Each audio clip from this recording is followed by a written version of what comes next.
हम सब लोग जानते हैं कि ब्लड प्रेशर बड़ा इंपॉर्टेंट कंपोनेंट है। दिन भर नापने की बात होती है कि बीपी बढ़ा है कि नहीं, किन मशीनों से नापा जाता है, क्या क्या विकल्प मौजूद हैं ब्लड प्रेशर नापने की मशीनों के। तो पहला विकल्प, ट्रेडिशनल विकल्प, हम सब लोग जानते हैं ये पारे वाली ब्लड प्रेशर नापने की मशीन है। इसको मरकरी बीपी मशीन या मरकरी स्फिग्मोमैमोमीटर भी कहा जाता है।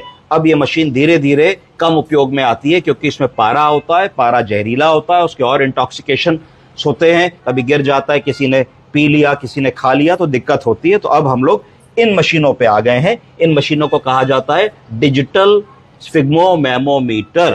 तो ये कैसे काम करती हैं, इनको हम बांधते हैं तो जहां ये ट्यूब खत्म हो रही होती है, इस ट्यूब के ऊपर यहाँ एक सेंसर लगा होता है। सेंसर तो सेंसर जब यहाँ हमारी ब्रेकियल आर्टरी के ऊपर आता है तो यहाँ से वो ब्लड प्रेशर को नाप करके स्क्रीन पे ला देता है। तो उसमें बीपी, पल्स और इतनी चीजें आ जाती है। तो दो विधि हो गई हमारी ब्लड प्रेशर नापने की। आज जो मैंने एक क्लास कर रहा हूं, तीसरी विधि मैं कर रहा हूं ब्लड प्रेशर नापने की, जो बड़ी इंपॉर्टेंट है। इस तीसरी विधि को कहा जाता है आर्टीरियल ब्लड प्रेशर मॉनिटरिंग। क्या कहते हैं? Arterial blood pressure. कोई बताएगा क्या मतलब है इसका?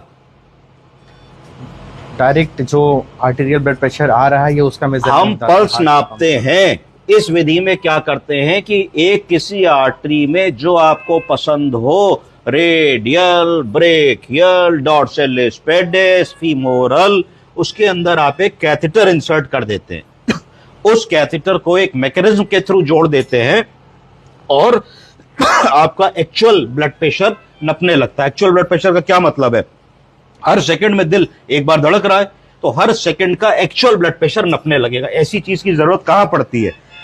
ऐसी चीज की जरूरत पड़ती है जब हम कोई बहुत बड़ी सर्जरी कर रहे हैं, हार्ट की सर्जरी कर रहे हैं, बहुत ही क्रिटिकल मरीज है, बड़ा लो बीपी मरीज है, बिल्कुल परफ्यूजन नहीं हो रहा, मरीज मीन आर्टीरियल प्रेशर मेंटेन नहीं कर रहा है, तो हमें बहुत ही विजिलेंट रहना पड़ता है कि किसी भी तरीके से ब्लड प्रेशर कम ना हो। अगर कम होगा तो वैसोप्रेशर सपोर्ट बढ़ाएंगे, एक नई दवा को ऐड करेंगे, कुछ और करेंगे कि कार्डियक आउटपुट बढ़े, वहां इसकी जरूरत होती है। तो इसके कितने हिस्से होते हैं?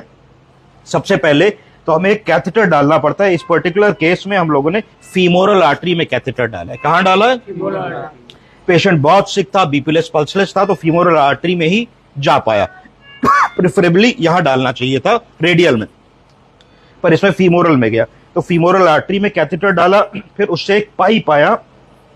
इस पाइप में प्राय नॉर्मल सेलाइन और हेपेरिन का सॉल्यूशन मिला करके डाल देते हैं। तो ये आया, ये एक मशीन में जाकर के एक चीज पे जाके जुड़ा, एक गैजेट पे जाके जुड़ा। ये गैजेट बड़ा मेन है, इसके बारे में हमें समझना है। इस गैजेट को कहते हैं ट्रांसड्यूसर। क्या कहते हैं?